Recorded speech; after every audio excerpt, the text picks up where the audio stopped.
Hello, today I want to talk about debt, in particular, student loan debt. I went to college after I got out of high school and had big dreams. And 4 years later, I graduated college with about $18,000 in student loan debt and about $3,000 in debt that I ran up on a credit card while I was there partying like crazy. And I've had time to look back on this and wonder how worth it was, because I had the feeling that when I graduated high school, this was 2001, it was people that were going somewhere in life went to college. And the people that didn't go to college were losers. And I want to tell you a story. I knew this guy in high school, and he was one of about the 5% of the 50 people I graduated with. I went to a small Christian school, who didn't go to college. He instead was going to go work for the family business. And I thought he was a loser. Okay, he's gonna go work for the family business. I'm going to college. I'm doing big things with my life, okay? So he goes to work for the family business, and I go off to college. He gets married, starts having children, and starts working his way up in the business. While I'm away at college, running up huge debt, smoking a lot of pot, partying a lot. Yeah, I learned some stuff. I went to class. I got through it. I passed. I graduated with my degree. But 4 years later, I'm now in debt. Let's see, $18,000 from college, and then $3,000 on credit cards. That's $21,000 in debt. So I'm starting life $21,000 in the hole. While he is now advanced in those 4 years, has no debt, has some money in the bank, has started having children, and started his family life. Now, those years are extremely formative years for you, where that time between about 18 and 22 years old, this is a time where you're going to be laying a foundation for your life. And we've kind of been sold an idea that if you don't go to college, you're a loser. And this wasn't always like this. See, back in our parents' time, back in my parents' time, like the 70s, a very few amount of people went to college. And people went to college because that was a gateway to opportunities that they couldn't have otherwise. That was a bridge between not having a factory job and actually having some kind of advanced profession, basically. Well, today, it's everybody needs to go to college. That's the message. And that was something that the government really pushed in the 80s and 90s. And now they've taken over the student loan business. So the government has kind of this monopoly on college. And ask yourself this. When's the last time you ever heard a politician say that college tuition needs to come down? You hear them talk about taxpayers funding everybody going to college, universal college, but you never hear them talk about tuition rates, because tuition rates have been going skyrocketing, and student debt has been going skyrocketing. So I bring it back to my story. The guy that went to work for the family business that I thought was a loser ended up way ahead of me. And then after I graduated, I went and bought a car, because that's what you do. And I bought it on payments because that's what you do. So add another 15 grand to that debt. And this is how I'm starting my life. Young man, that is not a good way to start your life. And what I got for it was just a piece of paper that says, I'm someone. Well, I'd graduated with a degree in communications, and I got into radio sales. And I found that about half the people I worked with had a college degree, but about half didn't. And they didn't have the degree, and they didn't have the debt to go along with it. Let me tell you, if you are not in debt right now, do not go into debt. It is bondage. And the Bible talks about this very clearly. to stay out of bondage. Galatians 5:1 says, "It is for freedom that Christ has set us free. Stand firm then, and do not let yourselves be burdened again by the yoke of slavery." Let me tell you something, young man. If you owe money to somebody, you are a slave to them. I didn't say it. The Bible says it. And I got into that profession, got into radio sales, and I found that about half those people didn't go to college, but they were able to get the job. What I'm saying is if you're thinking about going to college, only do it if your profession absolutely requires that. Because let me tell you another thing that I found out. When I got out of college, started selling radio advertising, and I started in my travels to meet a lot of business owners. Business owners that did not have a college degree. And they were making 3 times, 5 times, 10 times more money than me. And no college degree. So I'm asking, what is going on here? Because this is not how it's supposed to be. I'm supposed to be the one ahead. I'm supposed to be the one making the big bucks. But these guys who I thought were stupid for not going to college are making more money than me. And I just didn't realize how the world worked. And they didn't have that debt saddling them. So if you are going to go to college, because there's certain things that require a college degree. If you want to be a doctor, if you want to be a lawyer, if you want to be a therapist, college, grad school is necessary. But let me tell you this, before you go into it, before you start racking up all this debt that you feel you need to get this degree, and maybe you do, let me just remind you of this. Whether or not you get the law degree, whether or not you get the doctorate, whether or not you pass that test you need to pass to be a doctor, you still owe that money. And I listen to the Dave Ramsey show and hear people calling up that they didn't pass the med test that they need to be a doctor, and they now owe $200,000 in debt, making only like $30,000 a year.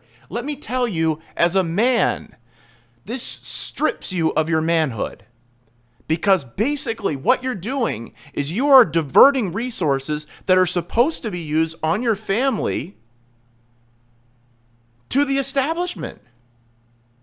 You are a slave to them. And that's not how it's supposed to be. It was not always like this. This massive amount of debt is a new thing.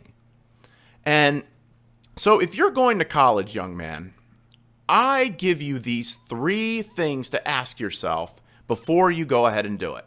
Number 1, is it absolutely necessary to have that degree for the career path you've chosen? And are you absolutely sure that is what you want to do with the rest of your life? If the answer, and study it, really look into it. Don't ask the person that's the admission person of the college if you need the degree. They're going to tell you, yeah, they're salesmen, they're salespeople. Don't get advice from the person trying to sell you the product of whether or not you need the product. Look at college as a product and objectively ask people for their opinions, and actually go to people. The best thing to do is go to people that are in that profession and ask them, do I need college to get where you are? Is it absolutely necessary? And are you absolutely sure that's what you want to do? And if that's the case, pick a college you can afford. There are these colleges that nobody's heard of that charge like $30,000 a year in tuition, and nobody's heard of them. Or you can pick a college that's more affordable. Nobody's heard of either one of these colleges anyway. So you're not going to get a great one-up on somebody else for going to the more expensive college. You're just going to be paying more. And 3, don't go into debt to do it. I'm working on a master's degree right now. I'm paying for it as I go. I'm going to a school that is affordable, and I'm paying for it as I go. I'm not going into debt for it. Do not go into debt for college. I know it's impossible, right? Well, is it impossible? A lot of things that you're told are impossible. You find out later they're really not impossible because there's people doing it. There's people paying for college as they go. Trust me, I'm one of them. So who's really the stupid guy in the end? The guy that went to college, majored in pot smoking and drinking, and graduated with a mountain of debt, got the job that he really didn't need a degree to do anyway, or the guy that I thought was stupid, who went to work for the family business, now has started his family, married with a couple of kids, no debt, and money in the bank, and making more. Who's really the stupid one? Talking a little bit more about debt, let's talk about cars. Let's talk about your vehicle. Because you don't need to go into debt to get a car. All right? I'll tell you this story. It was about 2014 in Daytona Beach. It was starting to get hot out, and my AC went in my 98 Malibu. And I actually loved this car. But the AC went, then the windows got stuck up. All right? So I'm driving around, and it's burning hot in there. I'm burning up. So this is a time that I decide it's time for a new car. Oh, boy. I go to the dealership, and as I walk in, they can smell it. They can smell that car fever. Let me tell you, salesmen, especially car salesmen, they can smell it when you're hot to buy. And I even told the salesman, because they'll act like they're your best friend. I told him that, oh man, this car, the AC's broken, now the windows are stuck up, and he knew I was not leaving there without buying a car. I had no walkaway power. I don't want to talk about walkaway power. I had no walkaway power. So I left with a car, traded in my perfectly fine Chevy Malibu that for just about $1,000 could have had both those things fixed. Traded that in, basically gave it to them. I basically gave them a perfectly nice car and left with a Kia Rio, 15 grand in debt at a 15% interest rate. All right. You want to know what that is? You might as well just, tie a rope around your neck and jump off a bridge. I mean, financially speaking, and that's basically what it is. It's financial suicide. Because what happened? Some of you know my story. I went into rehab in 2017, and that car got repossessed. And $9,000 is now owed on it. Yeah. And that car got repossessed and sold at auction for pennies on the dollar to a smarter, wiser man who is now driving around in it, and I'm basically paying the debt on the car that he is now driving. To be masculine, to be a man, your financial resources are very important to you. You are a provider as a man. To be a provider, you need to have your resources coming to you to spend on your family, not diverted to another smarter, wiser man. Because right now, that's what's happening. My resources are being diverted to that other man.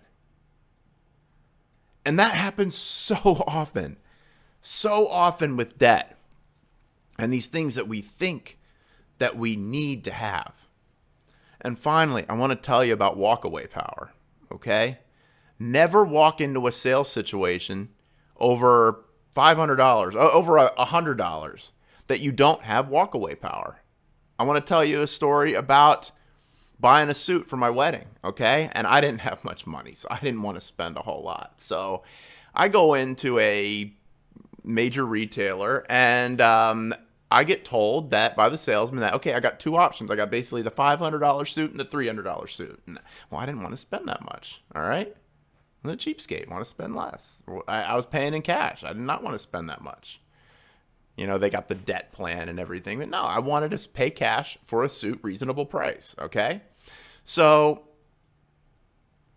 I say, no thanks. You know, we're going to go check out, we're going to go to some stores in Miami, see if we can find something a little cheaper. As I'm walking out the door, oh, whoa, wait. He reaches into his back pocket, pulls out a little sheet. Oh, okay, we got this deal going on right now. You can basically get the same suit that I was trying to charge you $300 for about a minute ago. You can get that for $100. See, that's what walkaway power does. If you're ever in a sales situation, don't let them smell your desperation. Don't ever go into a sales situation desperate.